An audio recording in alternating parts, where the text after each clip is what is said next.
glorificar, exaltar o nome do Senhor e meditar na sua palavra, ela que nos alimenta, ela que nos sustenta, ela que nos dá nova e viva esperança.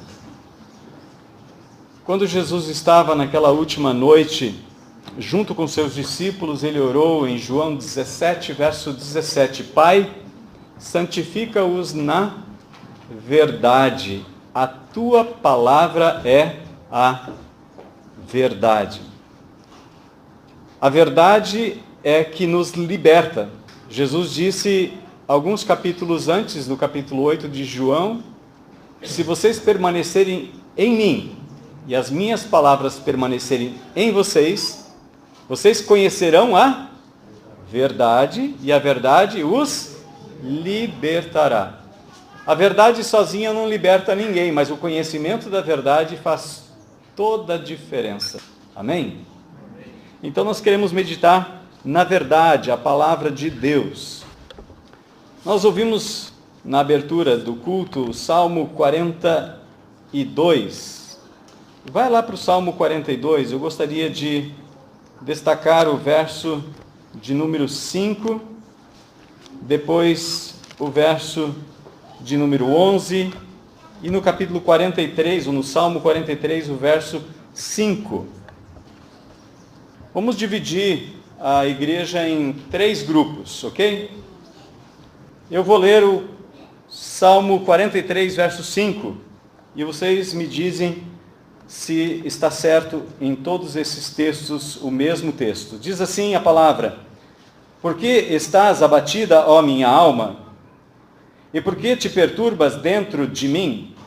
Espera em Deus, pois ainda o louvarei, minha salvação e meu Deus. É o mesmo texto? Vamos orar então?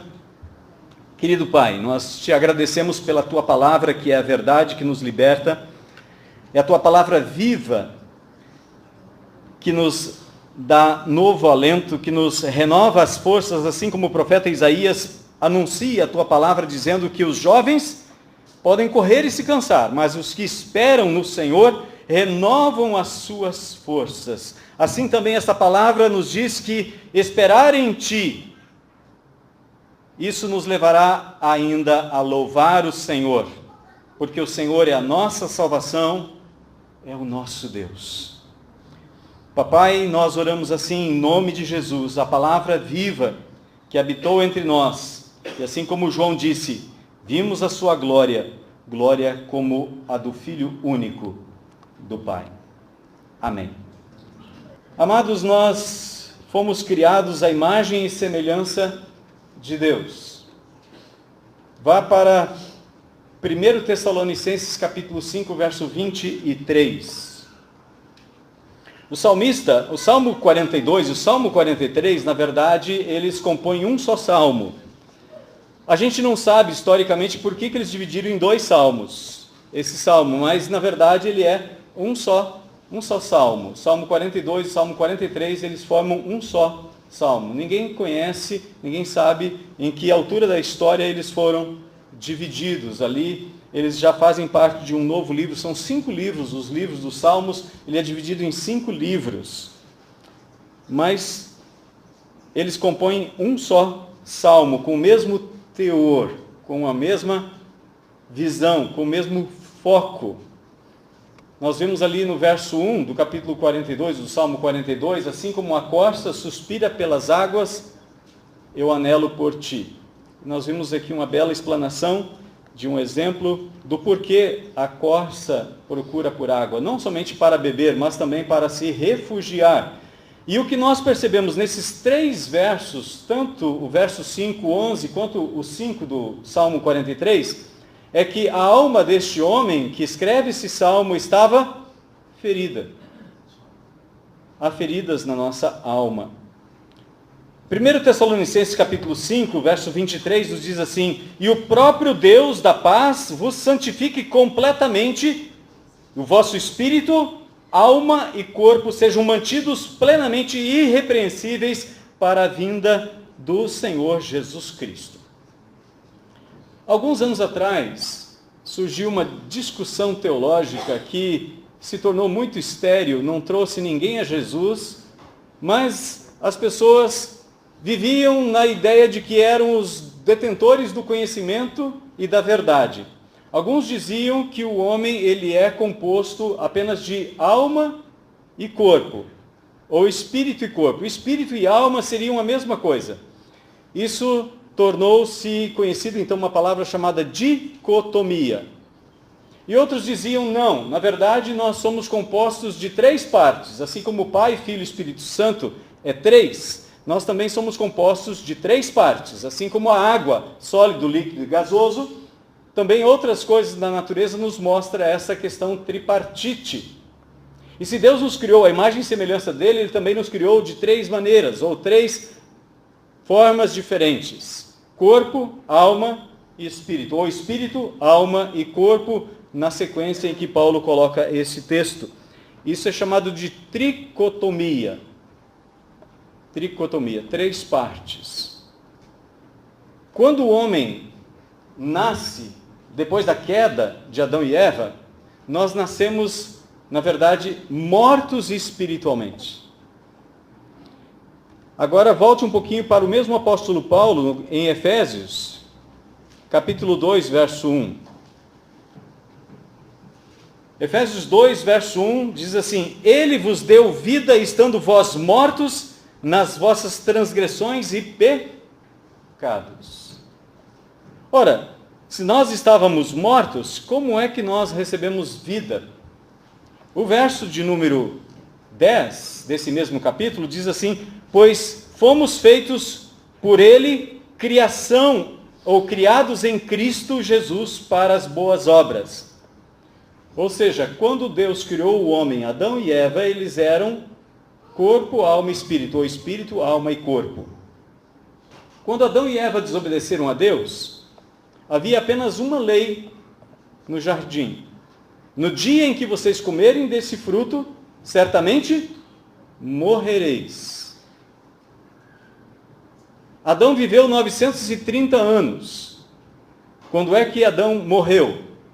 Fisicamente, com 930 anos. Mas espiritualmente, no dia em que pegou daquele fruto e comeu. Mas isso parece um pouco surreal. Será que Jesus concorda com o que eu estou dizendo? Será que Jesus concorda com o que o apóstolo Paulo escreve nesse texto, tanto neste texto de Efésios capítulo 2, quanto de 1 Tessalonicenses capítulo 5, verso 23? Vamos olhar das palavras de Jesus, João capítulo 5, vá um pouquinho para antes na sua Bíblia, João capítulo 5, no verso de número 24. Jesus está conversando com o povo de Israel, está anunciando que ele é o Filho de Deus e que ele não faz nada sem ver o Pai fazer primeiro, verso 19, e eles estão fula da vida com Jesus, eles estão a ponto de apedrejá-lo, você vê isso no versículo 18, por isso os judeus procuravam ainda mais matá-lo, não só porque infringia o sábado, mas também porque dizia que Deus era seu Pai, fazendo-se igual a Deus. Mas Jesus continua dizendo, ele diz no versículo 24, ele diz: em verdade vos digo que quem ouve a minha palavra e crê naquele que me enviou, tem a vida eterna. Não vai a julgamento, mas já passou da morte para a vida. Se Jesus, o Filho de Deus, que veio do trono do Pai, ele trouxe a revelação de quem é o Pai, de quem é o verdadeiro Deus, ele trouxe a revelação completa para nós. Volte aí alguns capítulos, capítulo 1, verso 17 e verso 18 de João. O texto diz assim: porque a lei foi dada por meio de Moisés. A lei, na Bíblia, ela sempre representa o estilo de algo que leva para a morte. Ninguém estabelece uma lei para dar vida. A lei sempre é para cercear, é sempre para inibir, é sempre para criar barreiras. A lei nunca foi feita para dar vida. Paulo então, na sua segunda carta aos Coríntios, no capítulo 3, no verso 6, ele diz que a letra mata, mas o Espírito dá vida. E nós agora, no Novo Testamento, estamos debaixo, não da letra da lei do Antigo Testamento, mas estamos debaixo da direção do Espírito Santo de Deus. No verso 18 de 2 Coríntios capítulo 3, então ele diz que nós somos transformados de glória em glória na semelhança do próprio nosso Senhor pelo seu Espírito Santo. E então a gente vai entender o que Paulo escreve aos Filipenses capítulo 1, versículo 6. Aquele que começou a boa obra em vocês, ele vai completar essa boa obra até o dia de Cristo Jesus. Quando Jesus vier, o Espírito Santo, juntamente com a igreja, vai ser apresentada ao noivo. Apocalipse capítulo 22, nós vemos isso no verso 17, onde a noiva e o Espírito diz, vem, ora, vem, Senhor Jesus. E a palavra Maranata. João capítulo 1, verso 17 e 18 diz, porque a lei foi dada por meio de Moisés, e a graça e a verdade vieram por meio de Jesus Cristo. Ninguém jamais viu a Deus. Ninguém jamais viu a Deus. Mas o Deus unigênito, que está no lado do Pai, no seio do Pai, depende da tradução, foi quem o revelou. Então Jesus veio da parte do Pai, entrou neste mundo, se tornou semelhante a mim e a você. Ele revelou o Pai para nós, revelou todo o plano do Pai, para que agora confiemos nele. Quando nós nascemos alma e corpo. Quando a palavra de Deus vem ao nosso coração, no capítulo 1, no verso 12, diz, mas a todos quantos o receberam, recebem a palavra de Deus, e a palavra se fez carne, verso 14, ele diz que a essas pessoas que recebem a palavra de Deus e creem no Senhor Jesus, essas pessoas recebem a prerrogativa, o direito, o poder de se tornarem filhos de Deus. Ora, então, quando eu estou nascendo de novo, eu me torno uma nova criação. Efésios 2, verso 10. E João capítulo 3, Jesus recebe uma visita de um homem sábio, e Jesus diz para ele, olha, você precisa nascer de novo, você precisa nascer do alto, ou nascer do Espírito Santo de Deus. O que é nascido da carne, é carne. O que é nascido do Espírito, é Espírito. Verso 8, então ele diz, o vento sopra onde quer, ouves o som, mas não sabes de onde vem, nem para onde vai. Assim é todo o que é nascido do Espírito. Assim como nós nascemos do nosso pai humano, da nossa mãe, é necessário que o Espírito Santo nos dê um novo nascimento. Então agora nós vivemos numa dicotomia interna. E essa dicotomia interna, na verdade, está em guerra. Então te convido a ir para a carta de Paulo aos Gálatas, no capítulo 5. Sei que nós estamos estudando e indo para frente e para trás na Bíblia, mas se você encontrar uma incoerência naquilo que nós estamos fazendo, por gentileza me interrompa. Gálatas capítulo 5, verso 16, nos diz, mas eu afirmo, andai pelo Espírito, e nunca satisfareis os desejos da carne. Porque a carne luta contra o Espírito, e o Espírito contra a carne. Eles se opõem um ao outro, de modo que não conseguis fazer o que quereis. Mas se sois guiados pelo Espírito, já não estáis debaixo da lei. A lei que mata. É aquela lei que Adão e Eva desobedeceram e por isso morreram. Romanos capítulo 6, versículo 23 nos diz que o salário do pecado, o resultado do pecado é a morte. Então a resistência ao Espírito Santo de Deus é continuar na morte. João capítulo 3, versículo 36, nos diz, quem crê no Senhor Jesus tem a vida eterna. Quem não crê, sobre ele permanece a ira de Deus. Só existe uma saída, é olhar para Cristo. Não existe outra saída para a humanidade. Toda tentativa de chegar a Deus, toda tentativa de chegar ao mundo espiritual sem Cristo, vai dar no lugar errado. Por isso eu gostaria de falar um pouco sobre essa questão neste nosso encontro. Mas e João? Será que João entendeu isso muito bem? Na terceira carta de João, 3 João, capítulo 1, que é um capítulo só, verso 2, diz assim: Amado, desejo que sejas bem-sucedido em todas as coisas e que tenhas saúde, assim como a tua alma vai bem. O desejo de João é que Gaio não somente fosse bem fisicamente, a sua saúde física, mas a sua saúde emocional também. Quando nós nascemos de Deus, o nascimento que vem da parte de Deus, ele é perfeito. Jesus diz para Nicodemos que assim como o vento vai para lá e vai para cá, quem é nascido do Espírito Santo é dirigido por Deus. É Deus quem sopra, é Deus quem dirige, não é mais o homem. É necessário, então, que nós busquemos as coisas lá do alto, Paulo fala. Por que a gente anda ansioso nesta vida? Porque às vezes nós estamos olhando as coisas que nos cercam e não olhando para o autor e consumador da nossa fé. Por que o salmista escreveu 3 vezes? Porque está abatida a minha alma. Se a nossa alma não tivesse uma incidência forte sobre o nosso físico, nós não teríamos as doenças assim conhecidas como psicossomáticas. A palavra grega para alma é psique. A palavra hebraica para alma é nefesh. A palavra espírito para hebreu é ruach. E a palavra grega para espírito é pneuma. É vento. É o sopro de Deus. É o Espírito Santo de Deus, que passa a habitar em nós. Então, quando nós nascemos de novo, o que é nascido de Deus é perfeito. Então, nós vamos entender o que Paulo escreve em Filipenses. Volte um pouquinho lá para Filipenses capítulo 3.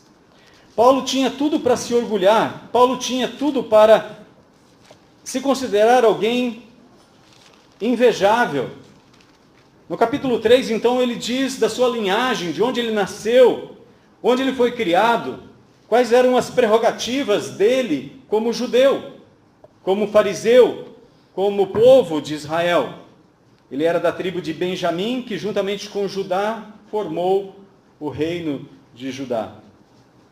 Só que Paulo diz, a partir do versículo 8, que todas essas coisas ele considerou como perda, com a finalidade de ganhar Cristo. Então no verso 12 ele diz assim: não que eu já tenha alcançado ou que já seja perfeito, mas vou prosseguindo, procurando alcançar aquilo para o que também fui alcançado por Cristo Jesus. Jesus, quando alcançou a sua vida, ele alcançou a sua vida com um propósito. Nós não fomos alcançados para viver deitados em berços esplêndidos. 1 Pedro, capítulo 2, verso 2, nos diz: desejai como crianças recém-nascidas o genuíno leite espiritual, para que por meio dele vos seja dado o crescimento para a salvação. Se nós nascemos do Espírito Santo, como 1 Pedro capítulo 1, versículo 23 nos fala, que nós fomos gerados não de uma semente corruptível, mas de uma semente incorruptível, pela palavra de Deus que é viva e permanente. Então, quando nós nascemos espiritualmente, nós temos uma necessidade de crescimento. Precisamos amadurecer espiritualmente, e é isso que Paulo fala em Efésios, no capítulo 4. Até que todo mundo, a igreja inteira, chegue à varonilidade, à estatura de Jesus, o varão perfeito. Então nós temos muito para crescer. Quando eu olho para a minha vida, eu vejo que em muitas áreas da minha vida eu preciso crescer. Mas o que vai crescer em mim não é a minha alma, é o meu espírito. A proposta de Jesus para mim e para você está em Lucas 9, 23. Quem quiser ser meu discípulo, dia a dia, negue-se a si mesmo, tome a sua cruz e me siga. Jesus não está ensinando suicídio aqui, gente. Jesus está ensinando a nós abrirmos mão de nós mesmos, que Gálatas capítulo 5, versos 16 a 18, nos diz que é uma luta constante de quem nasceu de novo.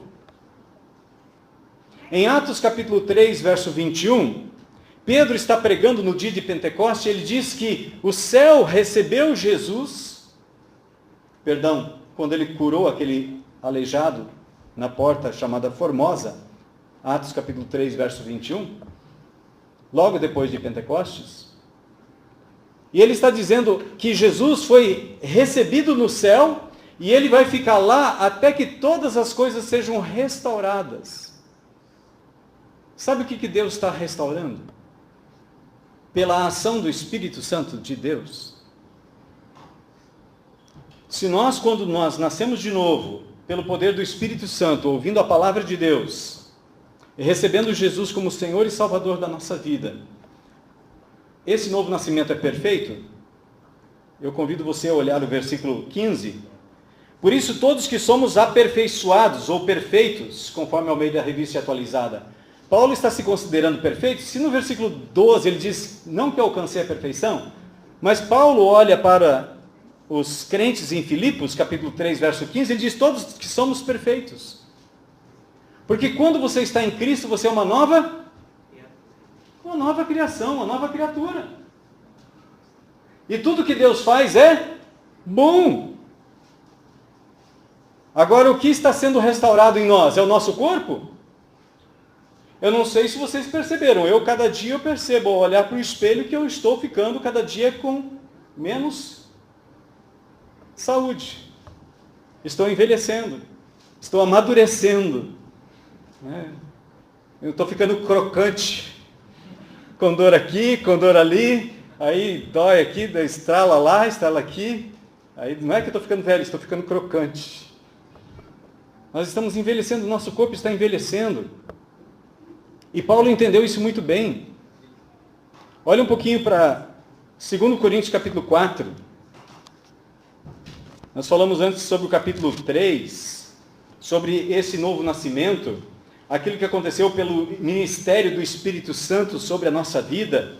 E no versículo 18, ele fala, mas todos nós, com o rosto descoberto, refletindo como espelho a glória do Senhor, somos transformados de glória em glória, na mesma imagem que vem do Espírito de Deus, ou do Senhor. Então o Espírito Santo é que está fazendo esta obra em nós. Verso 17, a possibilidade de tradução aqui é, o Senhor é o Espírito. A possibilidade de tradução aqui desse texto do grego é, onde o Espírito é Senhor, e onde está o Espírito do Senhor, aí há liberdade. Há um crescimento livre. Nós amadurecemos. E nós entendemos quem nós somos. No capítulo 4, versículo 4, nos diz que o Deus desse século cega o entendimento. Muitas pessoas rejeitam o Evangelho do Senhor Jesus porque existe um outro Espírito que está atuando sobre essas pessoas. Não é o Espírito Santo de Deus, é um outro Espírito.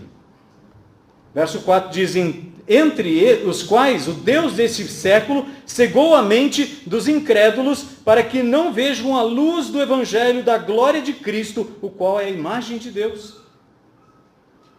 Quando Deus criou o homem, Ele criou o homem à sua imagem e semelhança. E agora o homem perdeu essa imagem e semelhança de Deus e Jesus veio para restaurar e restituir para o Pai aquilo que havia sido perdido, que é Lucas capítulo 19, versículo 10, quando Jesus está na casa de Zaqueu e diz, porque Deus enviou o seu Filho para restaurar e resgatar aquilo que se havia perdido. No capítulo 4, no verso 16 a 18, Paulo está falando sobre o seu corpo físico.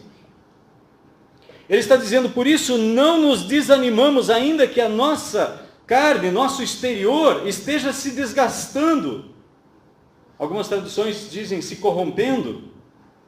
O nosso interior está sendo renovado todos os dias, pois nossa tribulação leve e passageira produz para nós uma glória incorruptível, de valor eterno, pois não fixamos o olhar nas coisas visíveis, mas naquelas que não se veem, pois as visíveis são temporárias, ao passo que as que não se veem são eternas. Paulo está externando publicamente corpo, alma e espírito. Ou espírito, alma e corpo. O nosso corpo está envelhecendo. Muitos de nós já faleceram. Nossos antepassados, nossos pais, meus pais, por exemplo, já faleceram. Já tenho um irmão que faleceu e 2 sobrinhos. Fora os demais que eu não conheço. Parentes próximos, mas que não conheço. Quantos amigos seus já não estão mais com você? Talvez alguém da sua própria família. A nossa alma precisa ser restaurada. O nosso espírito precisa ser edificado. Ele precisa ser edificado. A nossa alma precisa ser restaurada. O que é esse nefesh, ou psique? A alma. São os nossos sentimentos. Quando a gente olha para o Salmo 42 e 43, a gente percebe que aquele salmista ele está passando por um momento difícil. Talvez seja uma enfermidade física, eu não sei. Mas ele diz que ele ia junto com o povo de Israel para o templo a adoração. Mas muitos que o cercavam, que ele dava testemunho, começaram a questionar. Eles disseram: onde está o teu Deus? Onde está o teu Deus? A alma deste homem estava afligida, machucada. Quando Jesus está diante daquele momento fatídico, ele diz que a alma dele estava como se derretendo dentro dele, como cera, seguindo o Salmo de Davi. O que em nossa alma precisa ser restaurado? Quando os nossos pais desobedeceram a Deus, eles começaram a se ferir um ao outro. Quando nós percebemos pessoas ferindo umas às outras, é porque elas não estão enxergando. Eu não sei se você já assistiu Bird Box, mas é um filme que está agora em alta, e muita gente está praticando loucuras até por causa deste filme, vendando os próprios olhos, e às vezes até mesmo dirigindo o carro. Quando você venda os seus olhos, a possibilidade de você se machucar e machucar outros é muito grande. Sabe qual foi a proposta de Satanás? Ele disse para Eva: os olhos de vocês estão vendados. Coma. E aí os olhos de vocês vão se abrir. Na verdade, Satanás vazou os olhos de Adão e Eva. A partir de então, eles não puderam mais ver. Não é sem motivo que quando Jesus anuncia o Evangelho, a palavra de Deus, ele diz: quem tem ouvidos para ouvir, ouça. Não é sem motivo que Paulo fala em Romanos capítulo 10, versículo 17, que a fé vem por ouvir a palavra de Deus, não ver a palavra de Deus. A fé não entra pelos olhos, a fé entra pelos ouvidos. É preciso pregar. Aos Coríntios, na primeira carta, Paulo fala aos irmãos em Corinto: olha, irmãos, Deus decidiu salvar o mundo pela loucura da pregação. Não é pregação de loucos. É que para o Corinto, a palavra pregada, ela não poderia gerar efeito algum. Eles queriam ver atitudes, ações.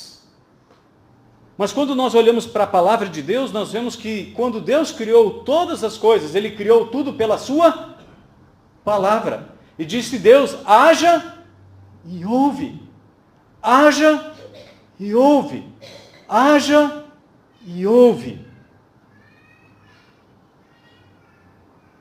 Deus está recriando o seu povo pela palavra.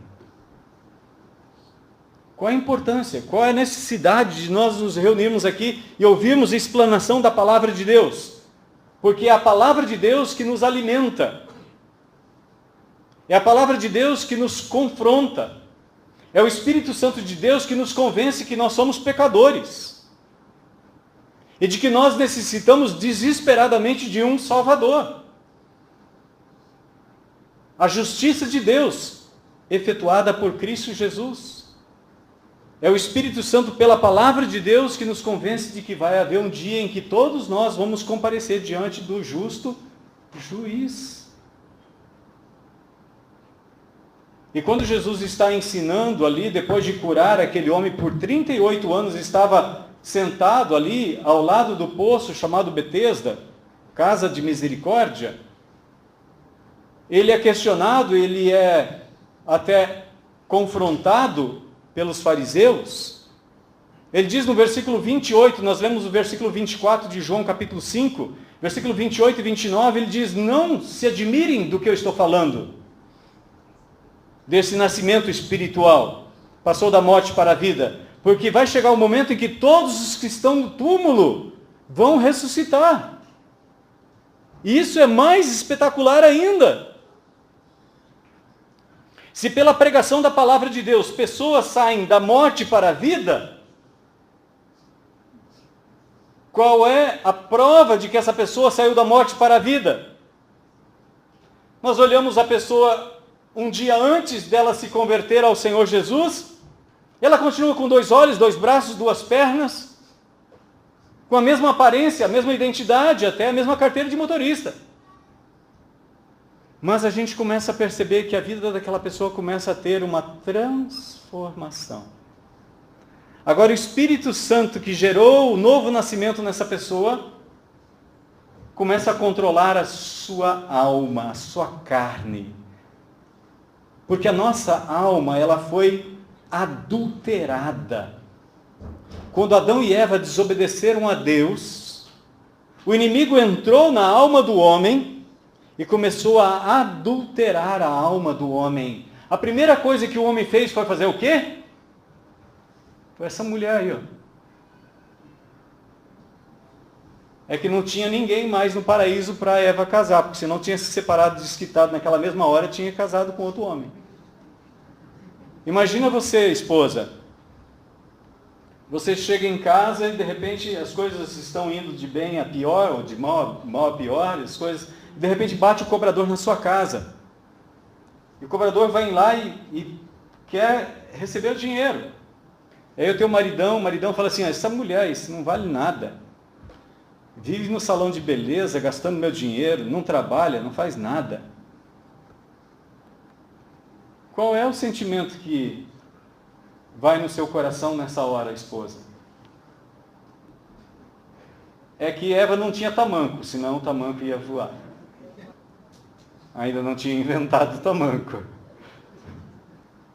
Mas perceberam como Adão, ele não teve escrúpulo nenhum de ferir a alma de Eva? Porque quando nós não enxergamos direito a guisa desse filme, a exemplo deste filme que nós falamos há pouco, sobre as pessoas que têm que manter os seus olhos vendados, as pessoas que não enxergam, elas ferem umas às outras. E às vezes até sem querer. Quando Jesus fala sobre a luz, ele diz que ninguém acende uma lâmpada para colocar debaixo de um balde ou debaixo da cama. Mas a lâmpada é acesa dentro de casa para colocar no veladouro. No veladouro é um lugar elevado. Ninguém entra na casa e fica olhando para a lamparina. Lembra a lamparina? Eu aprendi um outro nome agora esses dias. Como é que é o nome de lamparina em italiano? Não, é um outro nome. Ciaretto. Ciaretto. Mas barbaridade. Ciaretto. Ou vela. Ninguém entra na casa e fica olhando assim para a vela. Mas olha para o quê? Olha para a claridade que ela oferece. Então ele pode se desviar dos móveis. Ele pode estender a mão a você. Aliás, eu fazia minhas tarefas escolares na luz de ciaretto, de lamparina. E no outro dia, assim, perto do nariz, assim, tinha umas, né, não sei por que ficava meio preto, assim. Mas a luz, ela traz conhecimento. Jesus é a luz que veio a esse mundo para trazer para nós conhecimento. Se as minhas palavras permanecerem em vocês, e vocês permanecerem nas minhas palavras, vocês vão conhecer a verdade. E então a verdade vai libertar vocês. Cada um de nós precisa ser liberto. Porque cada um de nós é herdeiro de Adão e Eva, e nossa alma foi violentada desde, talvez, do ventre onde você foi gerado. Quantas pessoas foram geradas em lares com brigas? Quantas pessoas foram geradas em barrigas que não queriam um filho? E de acordo com os estudos, 90% do que a mãe pensa, a criança pensa. E depois que a criança nasceu e ela está sendo amamentada, 50% dos sentimentos que a mãe tem, a criança tem. Existe uma ligação chamada umbigo. Alguma coisa que liga à mãe. Há um sentimento, uma alma, que envolve tanto mãe quanto os filhos. Quantos de nós não fomos feridos pelas palavras dos nossos pais quando ainda criança? Aliás, uma das palavras que eu mais ouvia desde minha infância é não. Não, não, não. Até sem saber do que era, mas era não primeiro. Não sei se na tua casa foi assim, na casa foi. Porque foi assim que eu aprendi. Nós estamos com a nossa alma tatuada de tantas coisas que aconteceram a nós desde o ventre até o dia de hoje. E o que precisa acontecer? Restauração. Restauração. Sabe o que Deus mais deseja fazer? Sabe o que Deus mais ama fazer? Restauração. Isaías capítulo 57, versículo 15 nos diz: eu habito o alto e sublime céu, mas também habito com o abatido, quebrantado de espírito, para consolar e o levantar. Deus está restaurando a nossa alma. Deus quer restaurar a sua alma. Seu corpício, desculpa a franqueza, mas a previsão é ir de mal a pior. Então, se você investir todo o seu tempo, todos os seus talentos, talento mesmo, tá? Em remédios e cremes anti-ruga, não vai resolver. A ruga vai vir, o cabelo vai branquear, a barriga vai aparecer e nós vamos envelhecer. Agora, se você investir no seu espírito e pelo Espírito Santo de Deus restaurar a sua alma, você estará fortalecido para os dias da tempestade. Quando Jesus ensina o Sermão do Monte, eu desafio você a estudar o Sermão do Monte pelo menos uma vez por ano. Sabe qual era a prática das igrejas batistas no início, quando elas surgiram? Todo ano eles estudavam versículo por versículo do Sermão do Monte. Eles não tinham catecismo. O catecismo foi criado por Martim Lutero e por John Knox em Westminster, conhecido como presbiterianos. Os batistas nunca tiveram catecismo. Para os batistas, o único catecismo é a palavra de Deus. Tem alguns batistas tão radicais que eles não leem nenhum outro livro, senão só a Bíblia. Deus tem compromisso não com o catecismo, Deus tem compromisso com a palavra dele. Então estude a palavra dele. E eles estudavam todo ano o Sermão do Monte. Todo ano eles estudavam e de novo estudavam o Sermão do Monte. E nesse Sermão do Monte, Jesus diz no final dele que a pessoa que ouve a sua palavra e coloca ela em prática é semelhante à pessoa que construiu a sua casa sobre a rocha. E aquele que ouve a palavra dele, mas não pratica, ele constrói a sua casa sobre areia. As duas casas passaram por temporais, por enchentes, por vendavais. A diferença é que a que estava construída sobre areia, aquele que não praticou a palavra, a ruína foi completa. Ao passo que aquele que praticou a palavra, talvez algumas telhas até foram arrancadas, mas a casa permaneceu de pé. Jesus não está preocupado com casa, com prédios aqui, ele está preocupado com a sua alma.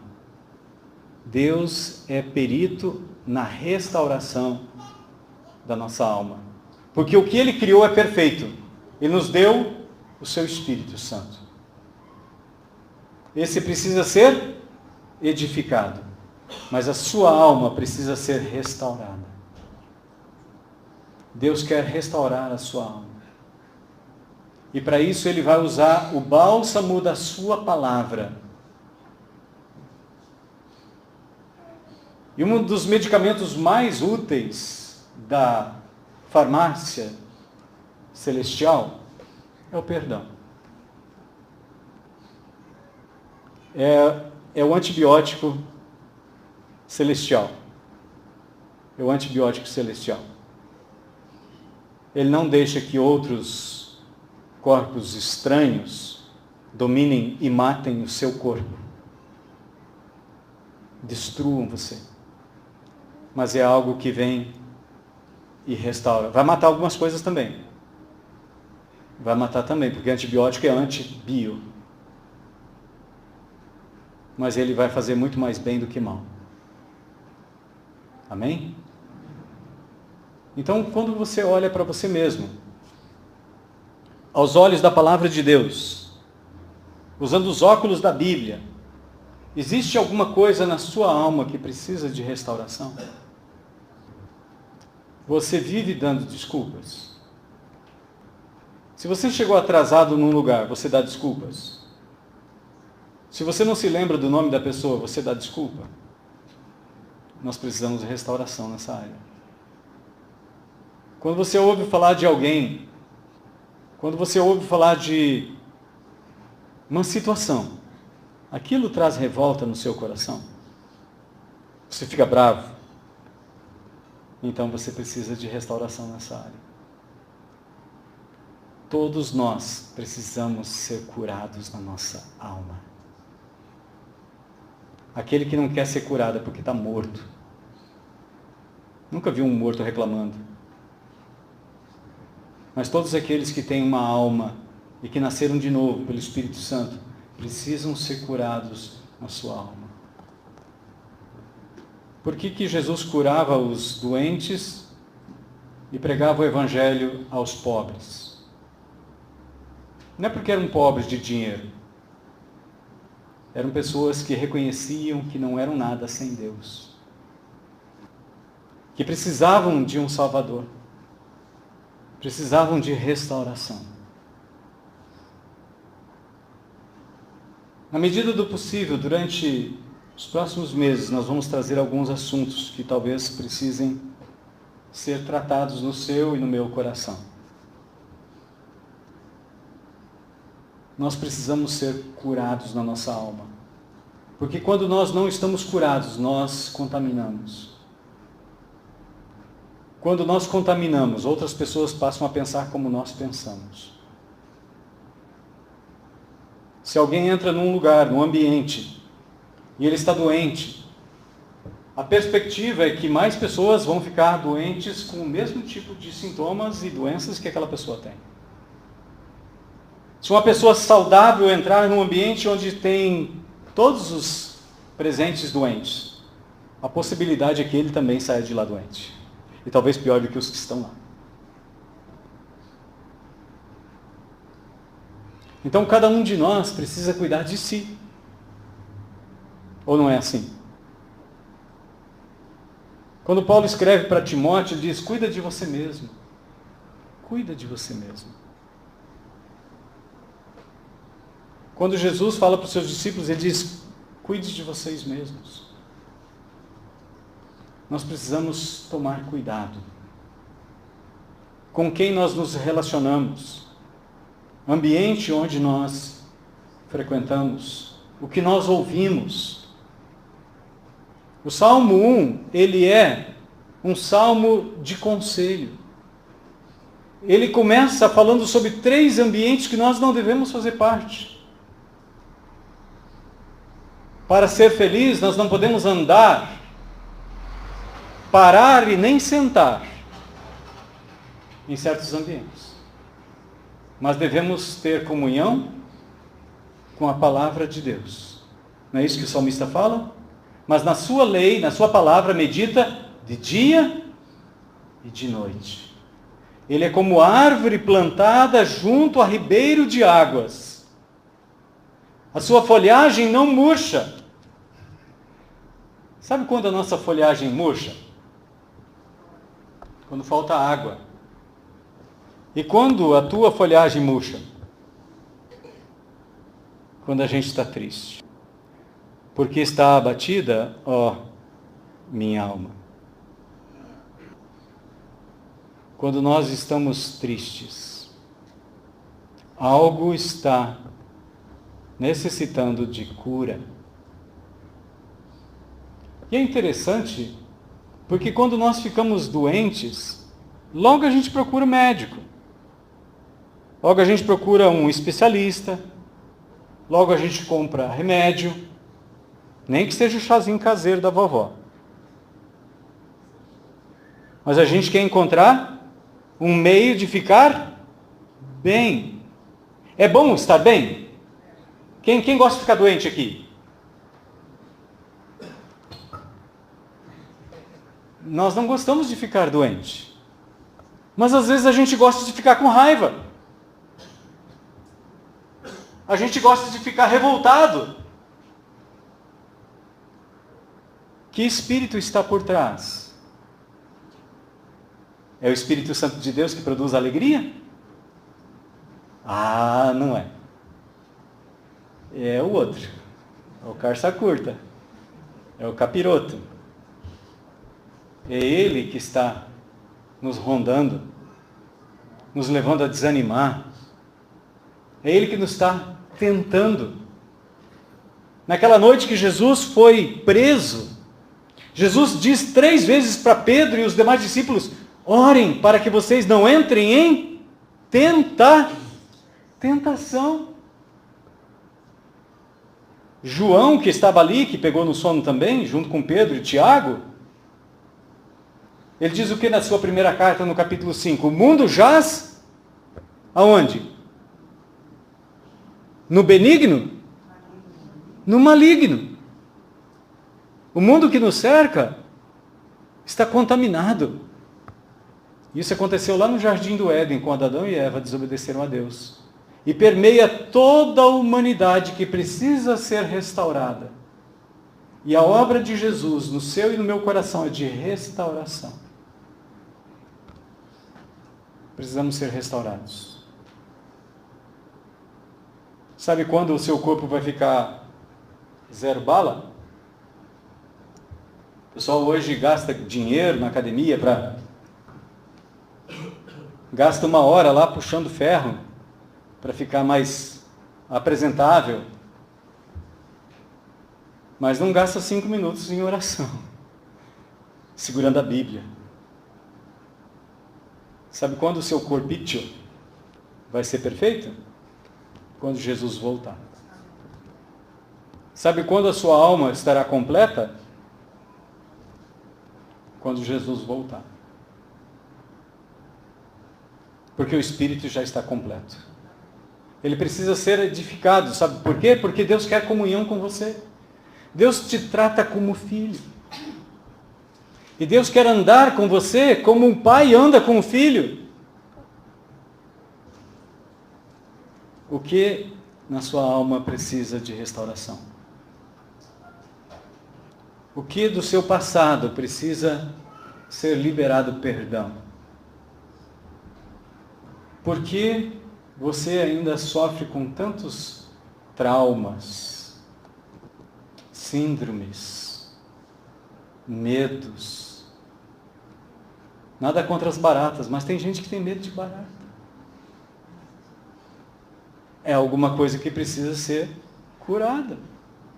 Não estou dizendo para você colocar ela no cardápio, não. Mas deixa ela ser barata. Eu não estou pedindo para você fazer um criame de baratas no seu guarda-roupa, na sua casa. Mas que você não tenha mais medo delas.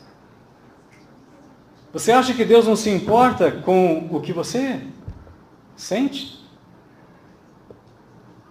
Deus é um Pai amoroso. Talvez o seu pai e sua mãe não foram perfeitos. E certamente não foram, como você também não é. Mas o nosso Pai Celestial é perfeito. E Ele quer curar você. Ele quer sarar sua alma. Amém? Amém. E naquele dia que Jesus voltar, estaremos íntegros. Almeida Revista Atualizada coloca esse texto de 1 Tessalonicenses 5:23 com a palavra íntegro. Inteiro. Não faltando nada. E nada demais. Inteiro. Você acha que aquele que começou a boa obra em você vai completar até o dia de Cristo Jesus? Posso ouvir um amém? Amém. Estamos juntos? Amém? Vamos colocar em pé então. Orar a nosso Deus. Pedir que Ele faça a obra dele, que Ele complete essa obra. Paulo diz, aquele que começou a boa obra, ele não é uma obra furreba, meia boca, meia colher, uma obra sem valor. É uma obra boa. E ele não começou no prédio da igreja, ele começou em vós, em você. Aquele que começou a boa obra, em vós. Ele é competente. Ele não vai deixar a obra pela metade.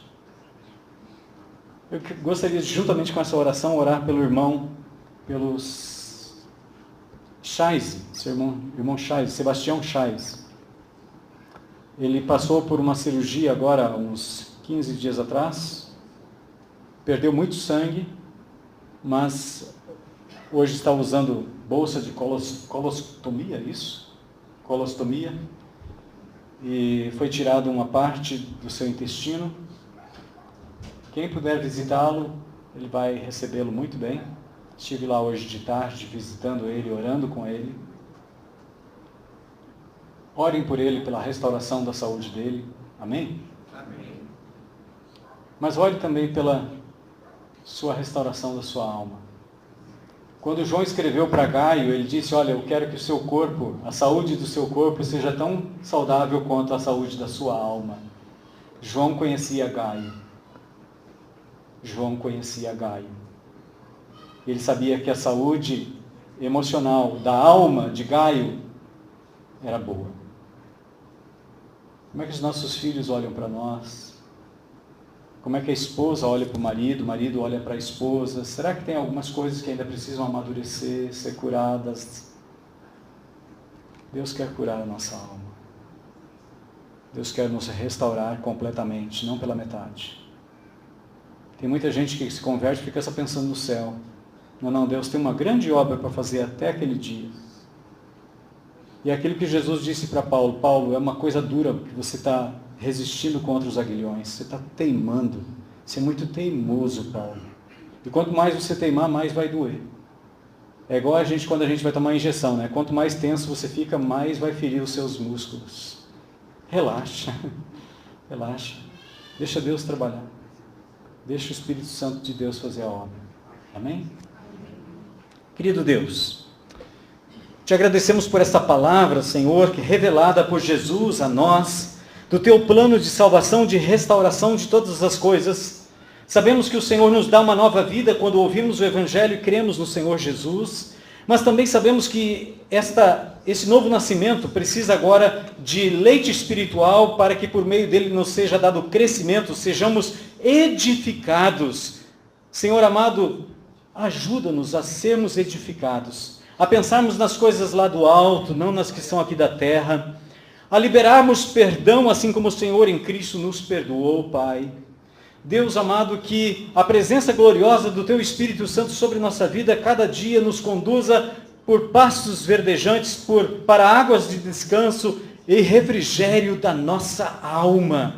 Porque a nossa alma muitas vezes foi ferida com palavras, com gestos, com atitudes. Senhor, até mesmo sem que as pessoas tivessem a intenção de nos magoar e nos machucar, nós nos sentimos feridos. Ajuda-nos, Senhor, a identificar as feridas da nossa alma e ajuda-nos, Senhor, a liberar perdão para que possamos ser curados. Tiago, irmão de Jesus, nos ensina que nós devemos confessar os nossos pecados uns aos outros para sermos curados. Ajuda-nos, Senhor, a termos uma saúde na nossa alma, assim como também a saúde física. E por isso queremos orar por aqueles que estão enfermos e necessitados de um toque do Senhor. Aqueles que estão em leitos de hospitais e estão clamando ao Senhor. Aqueles que estão em casa necessitando de restauração da sua saúde, Pai, olha dos altos céus por essa súplica e atende por misericórdia e graça. Pai, olha para o Sr. Chaise com misericórdia. E também que ele possa completar a sua carreira. E ele possa também ser restaurado em relacionamentos. O Senhor deu a ele uma visão da necessidade de restauração com algumas pessoas e que ele possa alcançar a oportunidade de ter essa restauração completa. E assim, herde a promessa que o Senhor fez tanto a ele quanto a nós, de estarmos contigo no paraíso. Pai, nós oramos assim no nome precioso de Jesus, que está sentado ao teu lado direito e que nos revelou o teu plano eterno, plano de vida, plano de salvação. Em nome de Jesus. Amém.